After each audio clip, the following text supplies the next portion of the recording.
Hello friends, welcome to my channel. आज का topic है गिरदावरी क्या है। तो ये एक डॉक्यूमेंट है, जो ज़मीन होती है, जो हम फसल बोते हैं, उसकी जो जानकारी जो लिखी होती है उसे गिरदावरी कहा जाता है। यानी कि उसका पूरा रिकॉर्ड उसमें लिखा होता है।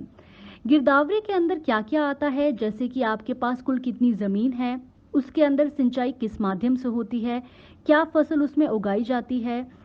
Girdawari is a legal document in which patwari enter the name of the owner. ये एक डॉक्यूमेंट है जिसके अंदर जो पटवारी एंटर करता है name of the owner, name of cultivator, khasra number, area, source of irrigation, name क्या है क्रॉप का, उसकी कंडीशन क्या है, कल्टीवेटेड है कि नॉन कल्टीवेटेड है, एसेट्रा।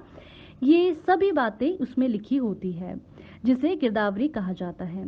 और बहुत सारी जगह गिरदावरी की ज़रूरत भी पड़ती है। फॉर एग्जाम्पल, आपको खेत की ज़मीन पे अगर लोन लेना है तो उस मामले में भी आपको गिरदावरी नकल लेनी होगी।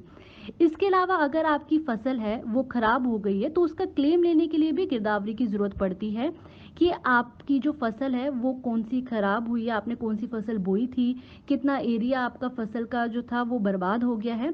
तो इस मैटर में भी गिरदावरी की ज़रूरत पड़ती है, और भी बहुत सारे कामों में गिरदावरी की ज़रूरत पड़ती है। तो ये कहाँ से मिलती है, अब ये मैं आपको बता दूं। तो जो आपका जो सर्कल है जहाँ आपकी ज़मीन है, उस पटवारी के पास जाकर वहाँ से आप गिरदावरी आप ले सकते हैं। और इसके अलावा आप ऑनलाइन भी डाउनलोड कर सकते हैं। बट ऑनलाइन में प्रॉब्लम ये होती है कि सभी जगहों की गिरदावरी ऑनलाइन नहीं मिल पाती है। सो आज की इस वीडियो में सिर्फ इतना ही। अगर आपको ये वीडियो अच्छी लगी हो तो आप लाइक कर सकते हैं, अपने डाउट आप कमेंट सेक्शन में पूछ सकते हैं। So thank you so much.